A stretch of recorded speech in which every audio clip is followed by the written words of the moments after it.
Hello Taurus, Sun, Moon, Rising, and Venus signs. Kamusta kayo? Sana po nasa mabuti kayong kalagayan. Welcome back po sa Star Tarot. Kung bago kayo rito, welcome din kayo. Thank you for your support. I truly appreciate it. God bless you all, Taurus. Pauna mensahe po ninyo, you the muse. Wow. So, mukhang may bala kayo dito na ilabas, ipakita na sa mundo, sa mga tao sa paligid ninyo, i-share na sa maraming tao kung ano yung ano ninyo, kung ano yung totoo ninyong pagkatao, ano yung meron kayo, no, your qualities, your talents, your skills, your gifts, no, talagang you're going to show it off na sa ngayon. Magpapakilala ka na, no, ng totoong ng iyong pagkatao. Cut the cords of doubt.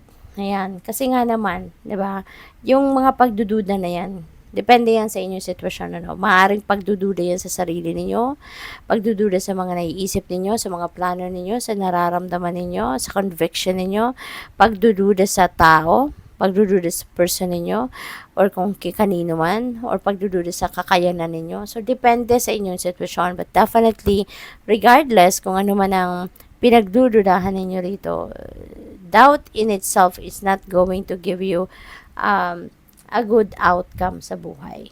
No, walang magandang ihahatid sa inyo ang pagdududa. Bagkus, it will just going to prevent you from being happy. It will prevent you from moving forward. It will prevent you from moving on with your life.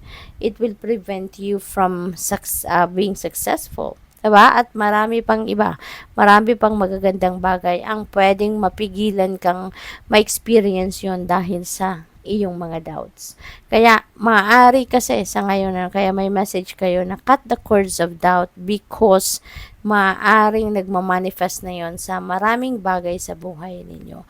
Na imbes na kayo ay mag-grow na as a person, imbes na mag-expand na kayo, maging successful na kayo, maaaring hindi. No? Na-i-stuck kayo where you are kasi dahil sa pagdududa na yan. No? So, think about it. Okay, think about it kasi maaari no na nag-resonate ito sa inyo. So para matigil na 'yan no at umalagwa na kayo sa buhay. Ayun, i-cut niyo na yung mga pagdududa ninyo. Shift the way to new potential. Okay? Baguhin niyo na yung way of thinking, 'di ba? Way of thinking, yung klase ng ano ninyo, ng thoughts ninyo na nilalagay ninyo sa isip ninyo. Maaring ito na yung panahon para tanggapin nyo na, no, na kailangan ng i-let go yung pagdududa at kailangan mo nang i-embrace, no, ang openness to anything, no, welcome anything. No, tanggapin nyo na kung ano yung mga klaseng opportunities ang nandiyan dyan. Huwag nyo nang pagdudahan. Diba? Kaya nga kung may pag-aalinlangan kayo, nandiyan dyan ang inyong intuition. Your 24/7 na guide. Mag-tune in kayo sa inyong intuition. Pakinggan ninyo kung anong bulong nito sa iyo. Kasi it will not lead you astray. Bagkus, it will lead you to the right path. It will lead you to the right direction. Okay? Kasi sayang na mga opportunities na nandiyan dyan. Sayang na mga potential na nandiyan dyan sa paligid ninyo. We have moved beyond intention, no, to believe.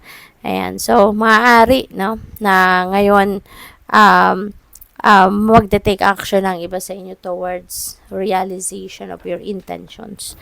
Baka meron kayong mga ginawa na, nag-set na kayo ng inyong intentions and for the longest time dahil sa pagdududa ninyo, sa pag-aalinlangan ninyo, pagpo-procrastinate ninyo, na-stuck na kung nasaan na yon, hindi man ninyo nagagawa ng paraan. Kaya maaari ngayon, you are going to take action na to change everything and you are going to cut the cords. Kaya maybe magagawa na kayo ngayon ng paraan para magawa na ninyo kung ano man yung intentions ninyo. Justice, you're getting what you deserve.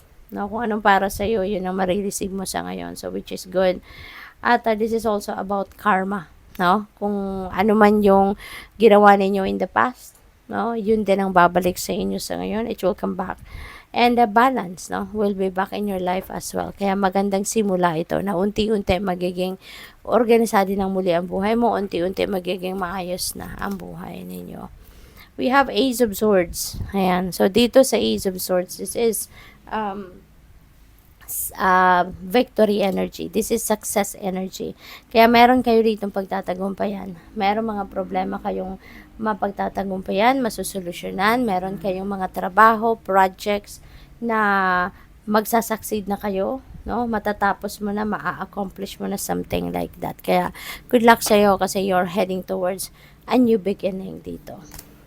We have King of Cups. Ayan. So, someone, you know, maybe you're going to be dealing with someone na Cancer, Scorpio, Pisces. Maybe this person is going to have a great influence sa buhay ninyo.